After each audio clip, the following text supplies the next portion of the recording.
Hello दोस्तों।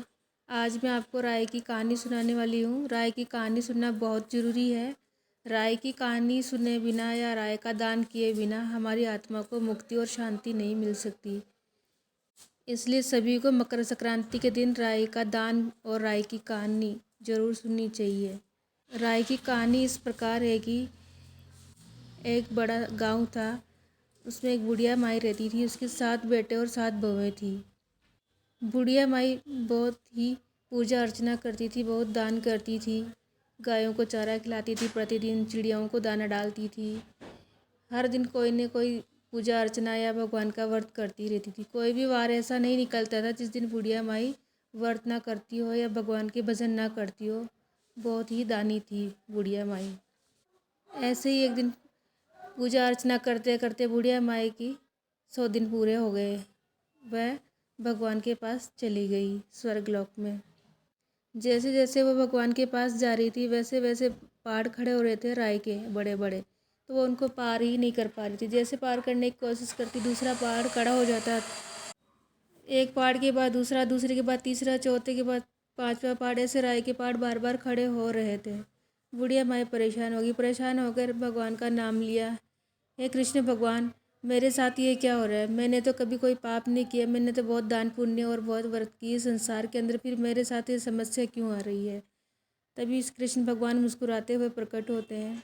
बुढ़िया माई हाथ जोड़कर बोलती है कि हे भगवान, मेरे साथ ये क्या हो रहा है? मैंने तो कभी कोई पाप नहीं किया। मैंने तो कभी किसी का कोई बुरा नहीं किया। हमेशा व्रत किया, भगवान की पूजा अर्चना की, दान पुण्य किया, हर चीज़ का।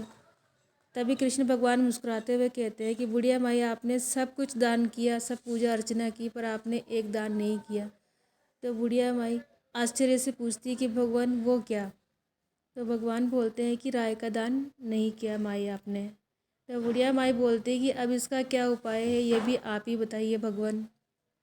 तो कृष्ण भगवान कहते हैं कि राय का दान आपको करना ही होगा। तो बुढ़िया माई कहती है कि मैं तो यहाँ आ गई स्वर्गलोक में, अब धरती पे तो मेरे 100 दिन पूरे कर दिए आपने, मैं राय का दान कैसे कर सकती हूँ?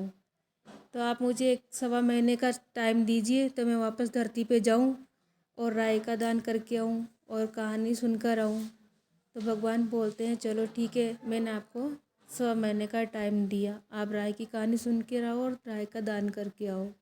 तो बुढ़िया माई वापस आ जाती है। सभी लोग शमशान घाट ले जाने की तैयारी कर रहे होते हैं और बुढ़िया माई हरे कृष्णा करती हुई खड़ी हो जाती है। सभी आश्चर्य से बुढ़िया माई को देखने लगते हैं। बुढ़िया माई सब और देखते हुए कहती है कि मैं तो सो रही थी, तुम लोग मेरे साथ क्या करने लग रहे थे? मेरे साथ चारों तरफ क्यों खड़े हो, क्यों रो रहे हो? ऐसे करती है। तो सब लोग वापस खुश हो जाते हैं और अपने अपने घर चले जाते हैं। सब अपने अपने कार्य में लग जाते हैं। तभी बुढ़िया माई राय की कहानी सुनने के लिए तैयार होती है। सामग्री लेती है। एक कटोरी में राई लेती है, एक पीला वस्त्र लेती है, उसमें 100 रुपये बांधती है, कटोरी में राई भरती है और बहू के पास जाती है। बहू मेरी कहानी सुन लो। बहू बोलती है कि मेरे पास तो बहुत काम है, अभी गाय का गोबर भी डालना है, आप किसी और को सुना दो। दूसरी बहू के पास जाती है, बोलती है कि मुझे तो खाना बनाना है, मेरे पास टाइम नहीं है, आप किसी और को सुना दो अपनी कहानी। तीसरी बहू के पास जाती है, बोलती नहीं नहीं, अभी तो मुझे बच्चों को नहलाना धुलाना है, आप अपनी कहानी किसी और को सुनाओ। चौथी के पास जाती है, वो बोलती नहीं नहीं, मुझे तो आंगन लीपना है, अभी मेरे पास कोई टाइम नहीं है, आप किसी और को सुनाओ। पाँचवीं के पास जाती है, वो बोलती नहीं नहीं, मुझे तो अभी बहुत काम है, मुझे तो आपकी कहानी सुनने का कतई टाइम नहीं है, आप किसी और को सुना के आओ, गाँव में जाओ, बाहर कोई ना कोई आपको मिल जाएगा। ऐसे परेशान हो जाती है बुढ़िया माई। बोलती है यहाँ तो किसी को भी मेरी कहानी सुनने का टाइम नहीं है, किसको सुनाऊँ मैं अपनी कहानी? ऐसे करके गुस्से में होकर बाहर निकल जाती है।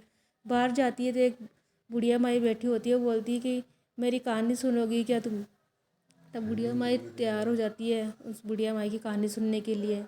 तो उस बुढ़िया माई के पास बैठ जाती है और राय की कटोरी भर लेती है और उसमें एक और पास में घी का दीपक जला लेती है और पीला वस्त्र होता है,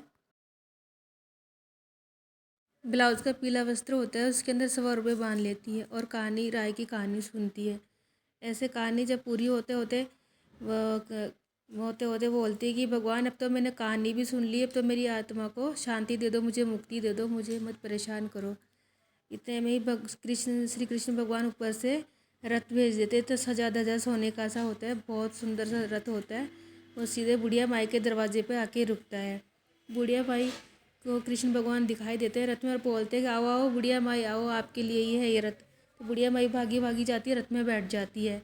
बुढ़िया माई की सातों बहुएं भागी दौड़ी आती है इतने सुंदर रथ को देखती है, फिर बोलती कि सासू माँ हमें भी बिठा लो। तो सासू माँ बोलती नहीं नहीं, तुम्हें तो टाइम नहीं है, तुम अपना काम करो, अभी तुम्हारा टाइम नहीं हुआ रथ में बैठने का और जाने का, घूमने का टाइम तो अभी मेरा ही हुआ है, तुम तो अपना काम संभालो।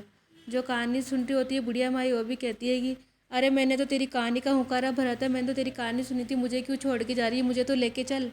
तो वो उड़ते उड़ते उसको बोलती कि मेरे इसका ना पहिया पकड़ लो रथ का, रथ के पहिए से लटक जाओ और चल मेरे साथ। वो रथ के पहिए से लटक जाती है और ले जाती है साथ में।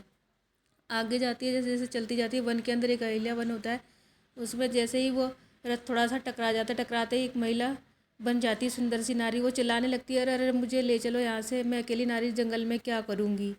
तो उस नारी को भी उस रथ में बोलती है कि तू भी वही पहिया पकड़ ले और मेरे साथ चल। जैसे स्वर्गलोक में पहुँचती है, कृष्ण भगवान बोलते हैं अरे मैंने तो तेरे को अकेले बुलाया था, तू दो और किसको लिया ही साथ में। तो वह बोलती है कि बुढ़िया माई कि ये तो अहिल्या वन में वहाँ पर पत्थर की मूर्ति बन के खड़ी थी और जैसे मेरा रथ से टकराया ये महिला बन गई, इसको अकेली नारी को मैं घने जंगल में कैसे छोड़ के आ सकती थी, इसीलिए मैं इसको अपने साथ लिया ही। और ये दूसरी माई जो है, इसने मेरी कहानी कोई जब तैयार नहीं हुआ था सुनने के लिए, तो मेरी कहानी सुनी थी, मेरी कहानी का हुंकारा भरा था, इसीलिए मैं इसे अपने साथ ले आई हूँ।